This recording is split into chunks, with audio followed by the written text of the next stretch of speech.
outplayed, out-hustled, outworked, and now their tourney shot may be done. You are Locked On Golden Gophers. No matter what we're going to do here, we're just going to keep rowing. Your daily podcast on the Minnesota Golden Gophers. However it turns out, we're just going to keep rowing.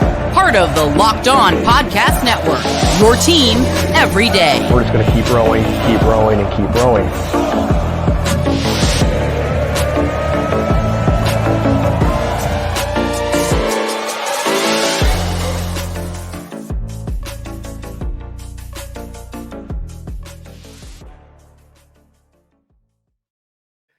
What's up, Gopher fans? You are listening to Locked On Golden Gophers, part of the Locked On Podcast Network, your team every day. My name's Kane Rob, host of the podcast, former collegiate football video coordinator and recruiting assistant, here to talk Golden Gophers with you each and every day of the week, Monday through Friday. Be sure to hit subscribe over on YouTube to help the channel grow, find more Gophers fans, and keep this Gophers daily content rolling to you each and every day of the week. On top of that, if you can share the podcast wherever you get podcasts, Spotify, Apple Pods, you name it, share it with other Gopher fans, help them find the way, and we will build this thing up one day at a time. Now, today we're talking a lot of Gophers men's basketball. Unfortunately, they probably lost their shot at the NCAA tournament, barring a crazy run in the Big Ten tournament. We'll talk about the Nebraska game, why that shot's probably gone, and then we're going to prep for this Illinois game because it is still an opportunity to go get a ranked win, which the Gophers could definitely use and maybe, just maybe, add a little bit of shine to their resume and to their confidence to close out the rest of the year. Finally, and then we got to talk about the NFL draft. The combine is this week, and we have two Gophers players there, Brevyn Spann-Ford and Tyler Nubin. I'm going to tell you how you can watch them, which days they will be participating in different things, and then on top of that, what they stand to gain from the combine. All of that on today's show. Be sure to hit subscribe, like I said, but let's talk about this Gophers men's basketball team because they took an ugly loss over in Lincoln. Now, the Gophers absolutely dropped the ball against Nebraska on a road game, an opportunity to get a quad one win in which this team desperately needed some big wins in order to give themselves a shot at the NCAA tournament. Quad one wins, quad two wins, those top upper echelon type games are what you need to really build your tournament resume. Well, the Gophers didn't play a hard non-conference schedule, which gives them a lot fewer opportunities to shine or show they can compete with some of the best teams in the country. Now, they've held their own in some games, but they haven't been able to walk away with many quad one wins. In fact, they are 1-6 in quad one games right now, and that's just not going to cut it. Now, they do have two other opportunities to try and go 3-6. Maybe, just maybe, if you win out the rest of the season and then do well in the tournament, you could maybe make a case for yourself, but even that might be pushing it. At this point, the Gophers' best shot is probably to try and make a tournament winning run in the Big Ten tournament. But let's focus on this Nebraska game at first because the Gophers, especially in the first half, but it kind of carried on throughout, were terrible shooting in this game. And Nebraska was terrible at shooting in the first half as well, but they adjusted at that halftime. And that was the difference in this one. It just looked like the Gophers were lacking energy, lacking confidence, and weren't able to find easy buckets to keep themselves in the game. Now, it was only an 8-point game at the half, but then in the second half, the Nebraska Cornhuskers absolutely opened it up on Minnesota. Like I said, it seemed like there was a lack of effort across the board. On top of that, Cam Christie found a lot of points from the free throw line, but had some struggles in shooting throughout. Dawson Garcia only had 10 points in this game. Elijah Hawkins had single-digit points in this game. So it was just a night where the star players weren't really star players. They weren't able to show up and show out, and that really hurt the Gophers in this one, so much so that they almost lost by 20 points. Now, hopefully, this game plan that Nebraska put on film doesn't expose anything to the remaining opponents. We've still got an away game versus Illinois. Then you got two home games versus Penn State and versus Indiana, and then you close with an away game in Northwestern. So Minnesota's going to have to find a way to clean up whatever Nebraska was able to do to them and be able to go out there and get back on track and do it in a hurry. Because if that exposed anything, that can possibly wipe away any chances at this Big Ten tournament run that the Gophers will need, but also could really be demeaning to end this year. So overall, the Gophers got to get it right, got to clean it up. Even Ben Johnson talked about in the presser after this game that he was not happy with the effort and with the attitude and the confidence that his team played with. And it just wasn't there for a majority of the game. Nebraska wanted it more. They played tougher. They scrapped it out. They were gritty and they put everything into this game. Now, the Gophers, they've shown that type of play, especially at home. But on the road, the Gophers have been up and down. And it seems like that is where their struggle comes from, is not finding the inner fire, the inner energy to get themselves back into a game consistently on the road. I'm not going to say they haven't done it on the road, because they have. They pulled off a Michigan win that came that way. They pulled off a couple different road games in which they were able to really find that inner drive, that inner fire, and capitalize on it. But they have to continue to find that more consistently, because it can't be so hot and cold, up and down roller coaster when it comes to road games. Now, Minnesota's been good at home, so hopefully they can clean up the Penn State game, the Indiana game, but you're still going to want to get one or both of these games on the road in order to build confidence, in order to head into the tournament on a good streak. I mean, if you drop the Illinois game, then hopefully you can close the year on a 3-game win streak going into the Big Ten tournament, which is in Minnesota. So maybe it will feel like a home game. The home crowd can show up and show out, and maybe that'll just be enough to help the Gophers go on a crazy run and probably take the only shot that they could have at a tourney bid, is winning the Big Ten tournament. So overall, there is just a flicker, a glimmer of a chance that the Gophers could get into the NCAA tournament, but overall, it's likely looking like an NIT appearance. Now, that could still be good for this Gophers team that could return almost every player on the roster if they so choose, which would be massive for next year, and being able to not only get away from an NIT, get some postseason play this year, but then prep for the main goal, the main mission of an NCAA tournament and a run at that next season. So hopefully the Gophers can establish some postseason presence, be able to have some success in the Big Ten tournament and potentially in the NIT if they aren't able to win the Big Ten tournament. It's a good step in the right direction for Coach Ben Johnson and crew, but you still want to see more progress to close out these final 4 games. You don't want to see a collapse. You don't want to see a slip up in a first round exit. That would be brutal for the support and the positivity that you've been feeling grow with Gophers Nation here when it comes to the men's basketball team. So definitely something to keep an eye on. I have confidence that the Gophers can win those 2 games at home and hopefully at Northwestern as well. But the big one is Illinois. Now, we're going to dive into the nitty-gritty with this Illinois Fighting Illini team, a ranked team at that, the Gophers' last opportunity to get a ranked win on the season. We're going to dive into what to be prepared for when it comes to this away game at Illinois, players to keep in mind, and what that team is all about. Do the Gophers have any shot at pulling an upset? I think it could happen, and I'll tell you why coming up next. First, we got to talk to you about our friends over at FanDuel, because you can get buckets with America's #1 sports book, and that is FanDuel itself. And right now, new customers get $150 in bonus bets with any winning $5 bet. So go on there, take a shot at whatever you think is absolutely going to hit. Now, for me, it's anytime the Celtics play, I am very confident they're walking away with a dub. In fact, they've played, 67 games so far and only lost 12. So it's a good bet. And if you want to put $5 or more and you win that bet, all of a sudden you've got $150 in bonus bets if your bet wins. Now, bet on your favorite NBA players, your favorite teams with quick bets, live same game parlays, exclusive props, and so much more. Again, that's at FanDuel. So you can go to FanDuel.com/lockedon. Again, that's FanDuel.com/lockedon to shoot your shot. FanDuel, official sportsbook partner of the NBA and of Locked On.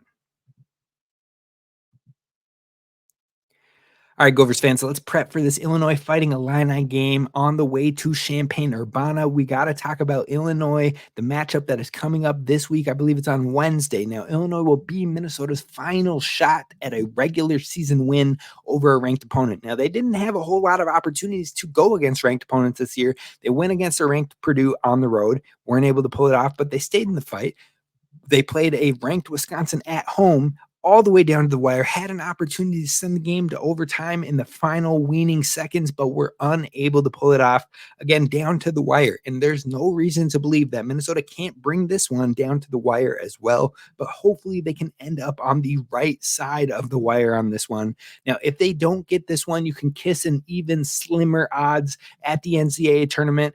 After that Nebraska loss, you can kiss it completely goodbye if Minnesota loses this game. Their only shot after that would be winning the whole Big Ten tournament, and that's going to be a tough stretch, but it is in Minnesota, which Minnesota plays well in Minnesota. We'll see if they can have that same home atmosphere type at the Target Center, but that's a big ask in itself. Lots of seats in the Target Center and lots of fans that will be traveling this way.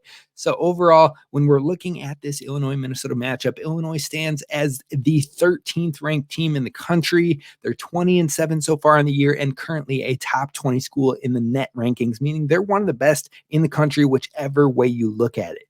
Now, their 7 losses so far this season have come from number 4 Marquette, number 17 Tennessee, number 1 Purdue, 3 ranked losses, definitely not bad, versus Maryland, and then at Northwestern, at Michigan State, and at Penn State. So the only home game that Illinois has lost at all this season has been versus Maryland. Furthermore, all 7 of their losses that Illinois has had so far this season have been single-digit losses. So basically what I am trying to tell you is Illinois is very good and deserving of a top 15 ranking. And currently ESPN is giving Illinois a 91.5% chance at winning this game. Now, when it comes to players to keep an eye out for in this one on the Illinois side of the ball, it's the usual cats, the usual suspects that we are aware of from last year in Terrence Shannon Jr., their leading scorer, the star of their team, the do-it-all guard. He can shoot from 3, he can score, he can drive, he can dish it out.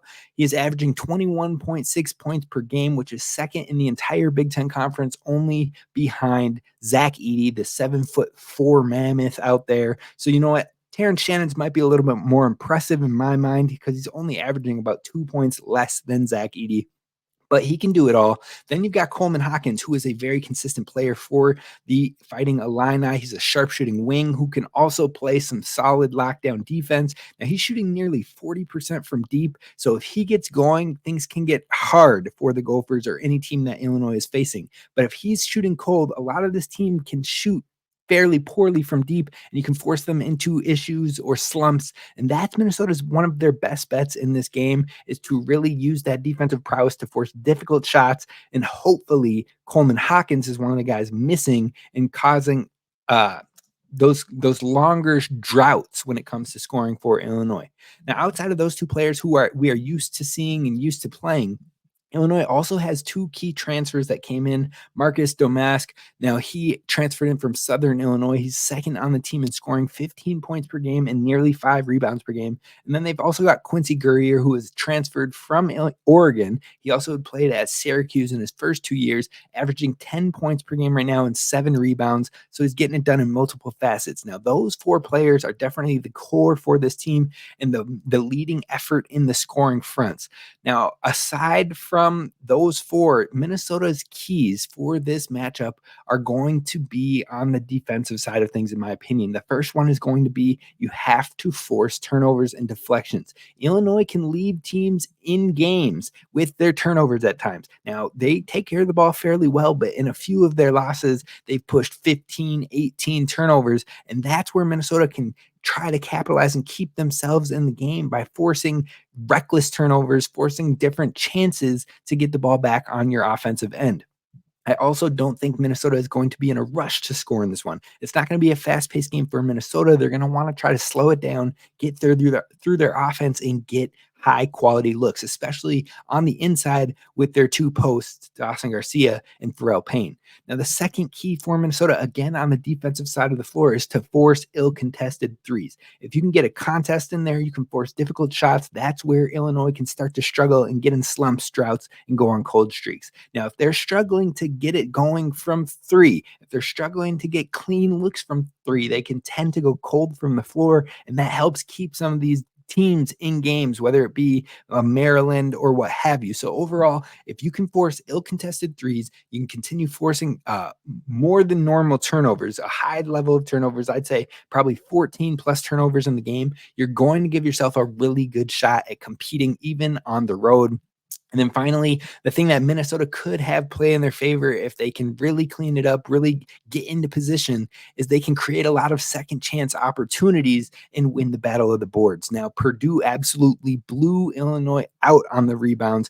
Even though Illinois found a way to stay in the game and keep it close, Purdue cleaned up on the boards. And if the Gophers want a chance in this one, that's what they're going to need. They're going to need a lot of second chance opportunities. They're going to need to either make your first shot or get a second chance opportunity. Now, that might seem fairly obvious, but those are the ways the Gophers can capitalize against a team on the road that is ranked and doesn't really lose at home. So those are my three keys: forcing turnovers and deflections, force ill-contested threes, and not allow clean looks from deep. And then finally, a lot of second chance points in winning the battle of the boards. Those are the hopes for Minnesota. Now, all of these things are capable things that Minnesota could do, especially with their two quality bigs. What people are liking to say is thunder and lightning with Pharrell Payne and Dawson Garcia.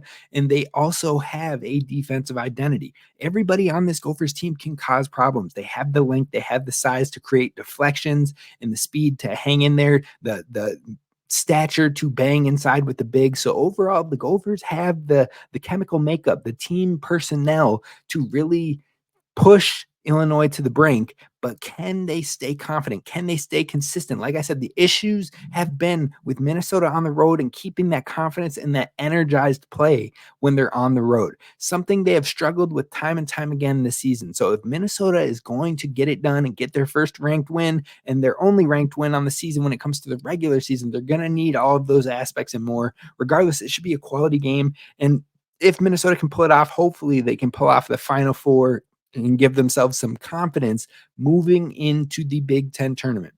Now, the final thing we're going to talk about on today's show is the NFL Draft Combine, which is this week. We have two Gophers there, Brevyn Spann-Ford and Tyler Nubin. I'm going to tell you what to look out for this week, when you can watch them, and then also what they stand to gain or lose in this week. And that's all coming up next.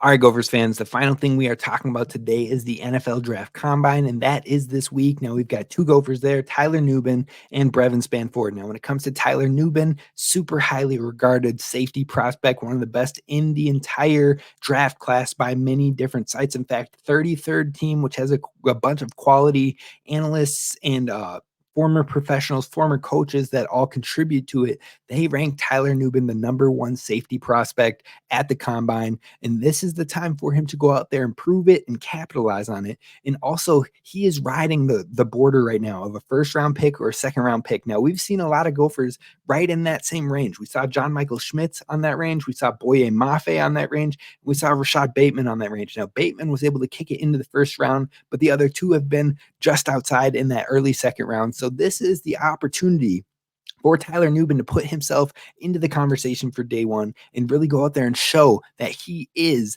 that guy when it comes to safety prospects, and to really show his footwork, burst, his comeback to the ball, his ability to shift his hips in coverage. This is going to be the opportunity where he can show that athleticism and what he has been working on all this pre-draft process, but also it's his first opportunity in the pre-draft process to showcase his abilities after some cleanup work in the offseason.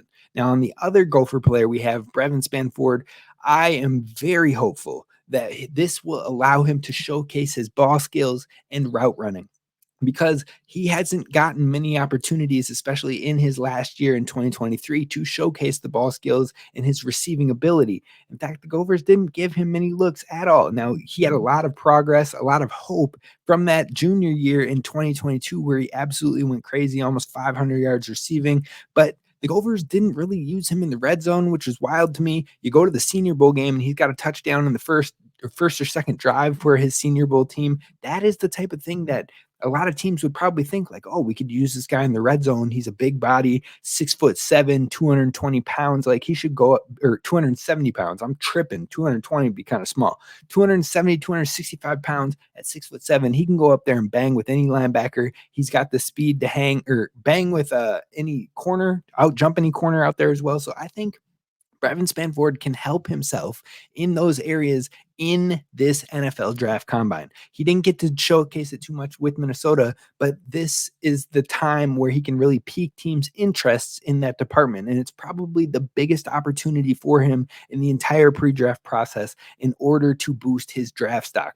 And so the Senior Bowl, the film that he had, especially his senior year, but also his junior year, all of that showed how talented he is as a blocker and how he can be an asset for an NFL team as a blocker. But this NFL draft combine is the time where he can go out there and show he has the ball skills, the receiving skills, the route running in order to intrigue teams and be like, why did Minnesota not use this kid? This is the opportunity for him to do it. And I think he is going to capitalize on it and then some.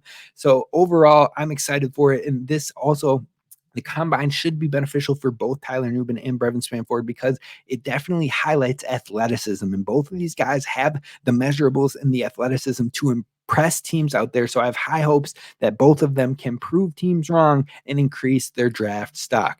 Now, lucky for Gophers fans, both Tyler Nubin and Brevyn Spann-Ford will be scheduled for the same days because DBs and tight ends are on the same day for all of their scheduled throughout the entire NFL draft combine. Now, what does that look like for these guys? Well, it starts tomorrow. Actually, today. I'm recording this at night, the night prior, but it starts Tuesday.